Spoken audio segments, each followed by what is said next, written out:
We've got trigger happy here. Look at. Well, they're telling her to move, but that's a public sidewalk.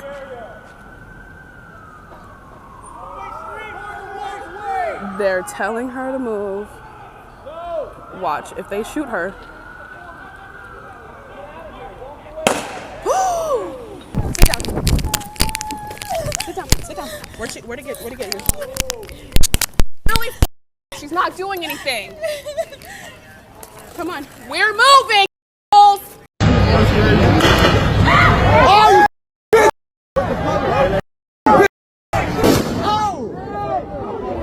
What's gonna hurt? There's 40 millimeters. Why are you gonna shoot a 40 millimeter to someone 3 feet away who's asking your badge number? What am I doing? Huh? You work for us. What is your badge number? What is your name and serial I'm number? behind glass. What is your badge number? What is your name and serial number? Why'd you rip the name off your helmet? What's your badge number? All right. Hey, yeah, I'm not going anywhere. What's your badge number? That's okay. I'm gonna pop you right now because you're taking up my focus. These are just some of the scenes defining the anti-ICE protests in Los Angeles, where civilians, and in this one case, even lawyers, aren't immune from state-sponsored violence.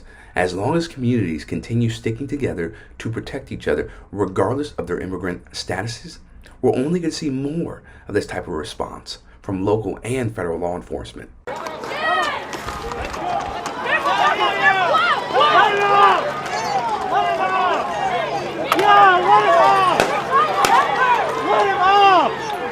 He's trash!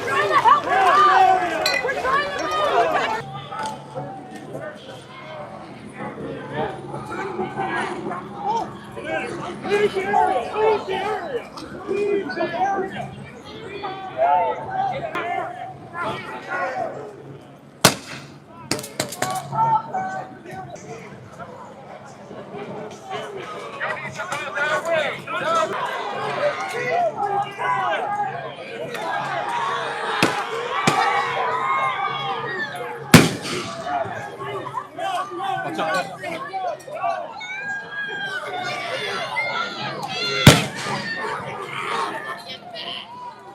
Our own TYT cameras captured this disturbing rampage as officers on horsebacks beat back non-violent protesters, reporters, and photographers, all expressing their constitutional rights to assemble and speak their minds together.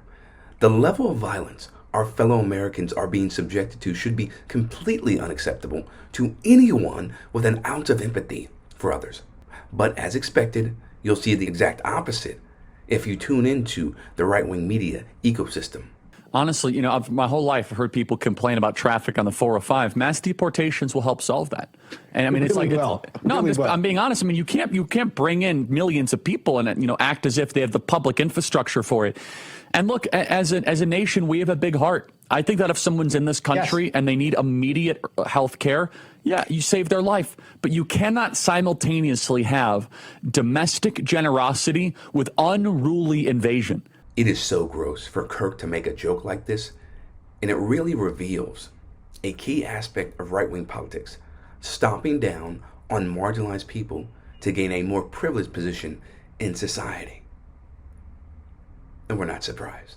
So many of the activists that you see on the streets, these are the Latino ones at least, a lot of them are the really ungrateful children of immigrants who come to America, legal and illegal, working hard, trying to get the American dream. And what happens? They have to send their kids to school and they end up in the LA county, the LA district, the LA school district. And that school district is not about educating. That district is, and that entire system is about creating little Marxist, communist activists. And those are the kids that you see, the young people you see on the streets there. If the Democratic Party keeps up what they're doing in these big cities, why are they not a terrorist organization? It's a question that's got to be asked. You got to put it on the table. Muslim Brotherhood first, but then you have to do the analysis on the Democratic Party. It's so radical. The Democrats are at what point are they declared to be a terrorist organization with all of the affiliations and all the violence and the shootings and the fire bombings and the targeting Jews and on and on? As the left squeals, whines, and attacks the police over deportations of illegal alien criminals. This is exactly what we, the American people, voted for on Election Day. These are some of the dumbest statements I've ever heard about the Democratic Party. The notion that, or the question that, at what point do we consider the Democratic Party a terrorist organization? Are you out of your mind? You think they're tolerant? That you think they accept any type of violence in these protests? Oh my! You clearly have not been watching the Democratic Party for quite some time, at all. We know what the Democratic Party is about, and they are definitely now not about violence and, violence and protest and, anything that resembles communism or socialism. Let's stop with that. They opened the border and they gave benefits to 10 million illegal aliens. The goal? Well, made a lot of those protesters happy, right? Those organizations. But the goal was to resettle America with new people in order to transform it completely in ways that you really can't do at the ballot box. At least when you're not that radical, when you're that radical. They still support illegal immigration. They still want to flood our country with foreigners, despite the election results. And that's partly because they're confident in their ability to win the foreign vote by promising them access to the wallets and bank accounts of American citizens. They're confident in their ability to bribe foreigners into supporting them, in other words. The deeper goal is to reshape America demographically. It is to make America less white, less European by descent. It is ultimately about the destruction of Western civilization. Instead of simply targeting illegal aliens, the president should use his authority to immediately terminate all migration from the third world. We should start being extremely selective about the legal migration we allow, which means not allowing an unchecked flood of third world migration into this country. The United States has, for far too long, functioned as essentially a giant soup kitchen or a homeless shelter for the entire world.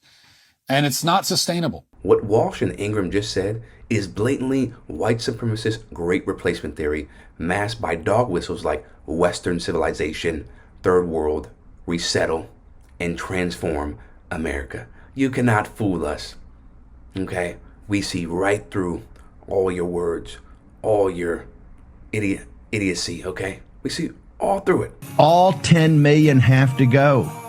Not just the criminals in the insane asylum. It was always the goal of Trump and the Republican Party to target everyone they suspect of being an undocumented immigrant. Not just the criminals and the quote-unquote bad people, like they said. They just couldn't campaign on saying what they really believe out loud. Even though, if you read between the lines, you understood this is what was going to happen. So for people who are awake and actually aware of all the moves and the strategies that Trump and the Republican Party have when it comes to immigration, this doesn't take you by surprise. It doesn't make it less infuriating and less repulsive, but it's not something that shocks you because you knew this was a very real possibility. For Rebel HQ, I'm Chris Williamson. We'll see you next time.